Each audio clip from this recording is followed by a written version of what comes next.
Olá, bem-vindos à nossa conversa de hoje. A gente está com um material aqui, trechos de Atenção e Interpretação, que é um texto psicanalítico, assim, bem denso. Bem intenso mesmo. E ele propõe uma disciplina para o analista que, olha, é bastante radical. Deixar de lado a memória e o desejo durante a sessão. Exatamente. A ideia central é essa. Para conseguir captar a realidade psíquica do paciente, o tal do o analista precisa ter um ponto de vista muito específico, que o texto chama de vértice, e mais do que isso, praticar ativamente esse esvaziamento mental, sabe? De memória e desejo. Nossa, isso parece ir contra tudo que a gente imagina, né? Como assim não usar a memória? Ou o desejo de ajudar o paciente? Pois é contraintuitivo. Para explorar isso melhor, vamos pensar num caso hipotético, pode ser? Ótimo. Imagina um paciente novo, advogado, super articulado, sabe? Chega contando uma história de infância, assim, super detalhada, coerente, ligando tudo com a ansiedade que ele sente hoje. Ele parece até que está entregando um dossiê completo, tipo, toma, conserta isso pra mim. Como essa abordagem lida com um paciente assim? Esse cenário é um teste perfeito para essa teoria. A primeira coisa, então, seria definir o nosso vértice, o nosso ponto de vista. E qual seria? Bom, a gente não vai focar se a história dele é verdade ou não, a veracidade histórica, sabe? Nem mesmo no conteúdo em si. O foco é na configuração que está surgindo agora, ali na sessão. Ah, entendi. Isso já muda tudo, né? Diferente de um analista que talvez tentasse checar os fatos, montar uma linha do tempo. Exatamente. A perspectiva é outra. Tá, mas vamos para a prática interna do analista. Com esse advogado tão convincente que ele mesmo já conecta os pontos pra gente, a tentação de lembrar o que ele disse na outra sessão, de admirar a lógica dele ou até de desejar usar aquilo para, sei lá, acelerar a cura, deve ser gigante, né? Gigante. E é aí que entra a disciplina.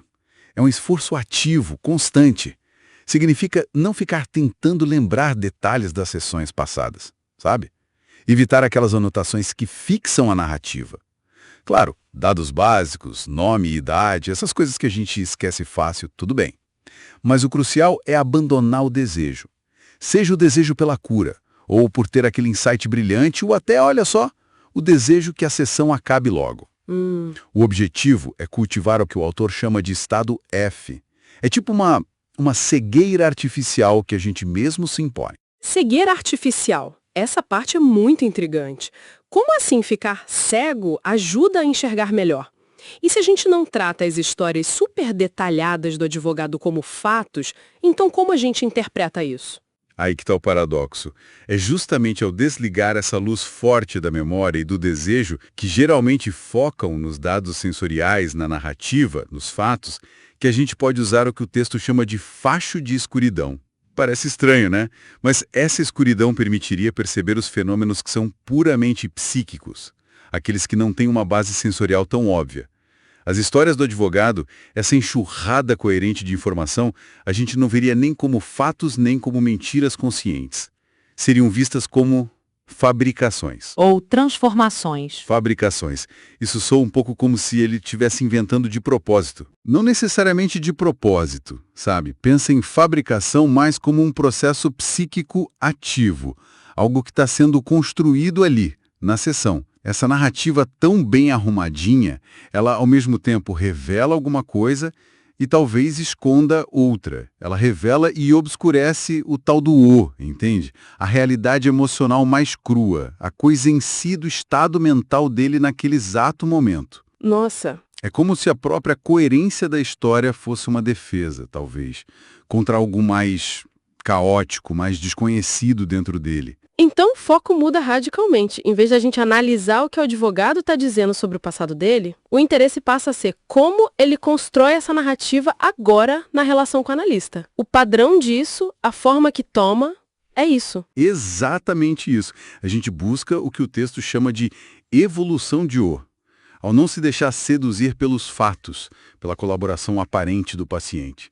Aí a gente começa, talvez, a perceber a configuração geral, sabe? O padrão que está por baixo dessas cadeias de invenções, como diz o autor, e a análise profunda não acontece só na sessão, né? Fora dela, o analista pode fazer uma ginástica mental, refletir sobre a forma daquilo. Perguntas como: que tipo de fabricação é essa que ele está apresentando? O que será que ela está encobrindo ou realizando agora?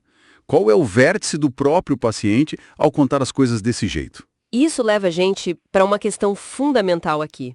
Por que essa abordagem acha que fazer anotações detalhadas, tentar montar a história completa do paciente, algo que pareceria super útil com alguém como esse advogado, seria, na verdade, obstrutivo?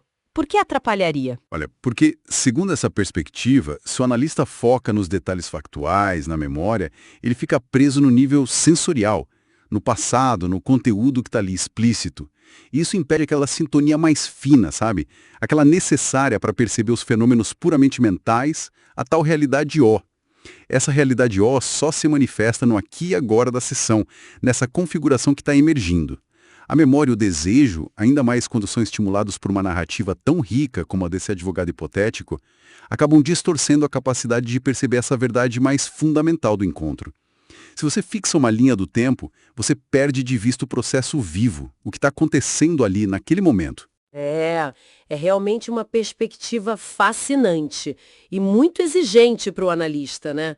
Exige uma disciplina imensa, definir um vértice claro, se esvaziar ativamente de memória, de desejo e buscar essa realidade última, o ou, não apesar das fabricações do paciente, mas justamente através delas. Exato, é uma busca pela configuração essencial, aquilo que se revela quando o ruído dos fatos e das intenções conscientes diminui, é silenciado. E isso deixa uma reflexão interessante para a gente, né? Se a verdade psicanalítica para essa linha de pensamento não está exatamente nos fatos que a gente lembra, mas nessa configuração que emerge quando a memória e o desejo são suspensos, o que isso diz sobre a natureza da nossa própria realidade psíquica e sobre o que realmente acontece, no fundo, no encontro analítico? Fica aí para a gente pensar.